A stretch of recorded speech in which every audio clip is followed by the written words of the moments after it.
नमस्कार दोस्तों, कैसे हैं आप लोग। मैं आपके साथ एक बात शेयर कर रहा हूँ। अभी मैंने वैसे ही एक वीडियो देखी जिसमें रील बनाते हैं तो रील में पीछे एक गाना लगाया हुआ था।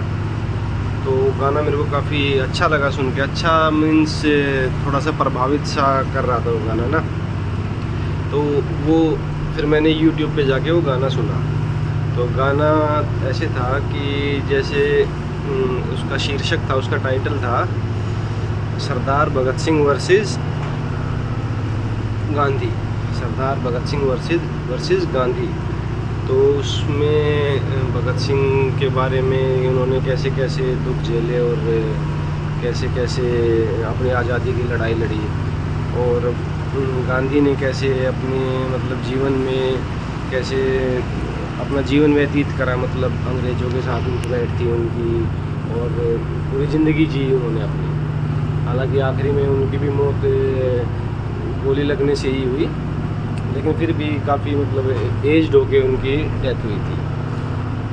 तो फिर मैंने उनके बारे में थोड़ा पढ़ाई भी करी, गांधी के बारे में भी और भगत सिंह जी के बारे में भी।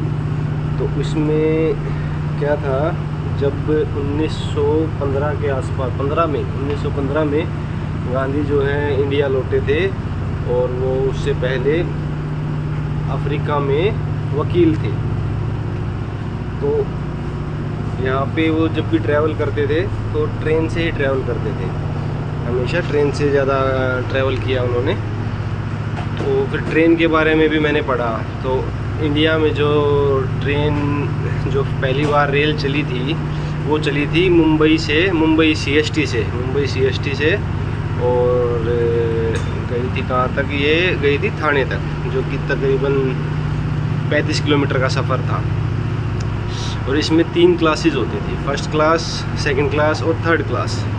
जो फर्स्ट क्लास है उसकी टिकट का किराया जो था, उसकी टिकट जो थी उसका प्राइस था 3 रुपये, और सेकंड क्लास का 1 रुपये, और थर्ड क्लास का 4 आने मतलब कि 25 पैसे, 0.25 रुपीज़। अब 3 रुपये उस समय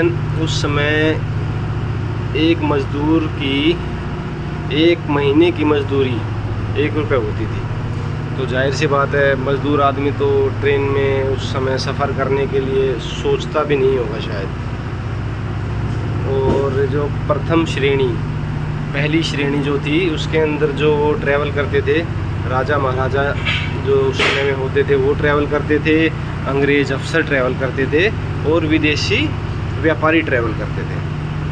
और जो द्वितीय श्रेणी सेकंड क्लास जो है उसके अंदर ट्रैवल करने वालों का जो सूची है वो है, अंग्रेज़ अफसर भी ट्रैवल करते थे लेकिन छोटे तबके के, और अपने इंडियन व्यापारी और यूरोपियन व्यापारी वगैरह जो हैं वो उसमें ट्रैवल करते थे। बची जो थर्ड क्लास वाली के अंदर जो इंडियन ऑफिसर्स हो गए, जो मतलब ऑफिसर्स के रैंक पे, तो मतलब बड़ी ऑफिसर्स की रैंक पे तो नहीं रखा जाता था इंडियंस को उस समय पे, लेकिन जो इंडियंस अच्छी सैलरी पा रहे थे वो ट्रैवल करने के लिए सोचते थे, और मजबूरी में ट्रैवल करते थे लोग। 90% आदमी ट्रैवल नहीं करते थे ट्रेन से उस समय में। इंडियंस जो भी ट्रैवल कर रहे हैं वो सब विदेशी, और जो बाकी 10% इंडियन बच गए वो ट्रैवल करते थे। तो 1915 में जब गांधी आए और वो ट्रैवल करना शुरू किया अपना, उन्होंने क्या बोला कि भाई मैं एक आम आदमी हूँ और आम जनता के मैं साथ ट्रैवल करना चाहता हूँ। तो वो थर्ड क्लास में ट्रैवल करते थे।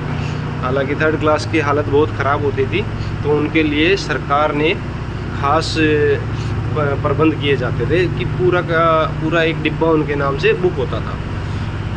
अब पूरा एक डिब्बा उनके नाम से बुक हो रहा है, तो वो सोच रहे थे कि इससे जो है आम जनता का वो भला कर रहे हैं, जबकि भला नहीं कर रहे थे, वो आम जनता को और दुखी कर रहे थे। एक डिब्बा तो पूरा घेर के बैठ गए, पहले ही भेड़ बकरियों की तरह भरा जाता था, आदमियों को उसके अंदर भरना पड़ता था, क्योंकि अब आपको बताया मैंने जैसे सेकंड क्लास और फर्स्ट क्लास की टिकट काफ़ी महंगी होती थी, तो वो और ज़्यादा दुखी करने का काम हो रहा था वहाँ पे। फिर गांधी जो है जो दूध पीता था ना, वो बोलते हैं कि मैं भैंस और गाय का दूध नहीं पीऊँगा, क्योंकि बछड़ों के लिए होता है, भैंस के बच्चों के लिए है, तो उनका हक मैं नहीं मारूँगा, तो मैं बकरी का दूध पीऊँगा। और बकरी का दूध उस समय बोलते थे कि सबसे चीपेस्ट मिल्क जो था, सबसे सस्ता मिल्क वही था बकरी का दूध। लेकिन उनकी अपनी खुद की पर्सनल 2 बकरियां थी, जहाँ भी वो जाएंगे अपनी बकरियों को साथ लेके जाएंगे ताकि वो ताज़ा दूध पी सकें। उस समय 1930 से 1940 की बात है ये। उस बकरी के ऊपर, एक बकरी के ऊपर 1 रुपये का खर्चा होता था, जबकि ये 1 रुपये किसी मज़दूर आदमी के लिए 6 से 7 दिन की मजदूरी होती थी, 1 रुपया।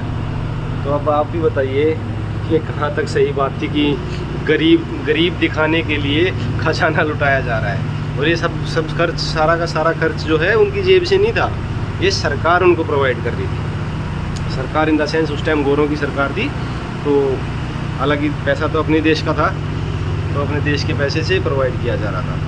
फिर 1947 में देश आज़ाद हुआ तो नेहरू ने अपने भाषण में क्या कहा, father of the nation Gandhi. वहीं से ये शुरुआत हुआ था। ये फादर ऑफ द नेशन जो है, राष्ट्रपिता जो है वो गांधी है। हालांकि ऐसा कुछ ये अपना कॉन्स्टिट्यूशन में या फिर किसी लॉ में या किसी किताबों में ऐसा नहीं लिखा हुआ है कि father of the nation Gandhi है। ये सिर्फ हमें पढ़ाया गया और बस बोल के बताया गया। अब दोनों ही एक पार्टी से थे, कांग्रेस पार्टी से, दोनों कांग्रेस पार्टी के लिए काम करते थे। एक पार्टी वाले ने अपनी दूसरी पार्टी वाले को एक उपलब्धि दे दी और ज़बरदस्ती देश के ऊपर थोपा गया। मेरा मानना है कि कोई फादर ऑफ द नेशन मैं तो नहीं मानता। बाकी आप लोगों से मैं यही विचार चाहता हूँ कि ये कहाँ तक सही है कि देश के नोटों के ऊपर गांधी की फ़ोटो हो। मेरा तो इसके खिलाफ़, मेरा मत इसके खिलाफ़ ही रहेगा कि नहीं, नोटों के ऊपर और भी बहुत सारे हमारे वरिष्ठ नेता भी रहे हैं, क्रांतिकारी भी रहे हैं, सुभाष चंद्र बोस, चंद्रशेखर आज़ाद, भगत सिंह, सरोजनी नायडू। हमारे पास जितने नोट हैं सब नोटों के ऊपर एक अलग अलग फ़ोटो लग सकती है ऐसे ऐसे क्रांतिकारियों की। आपका क्या मत रहेगा इसके बारे में, बताइएगा। धन्यवाद।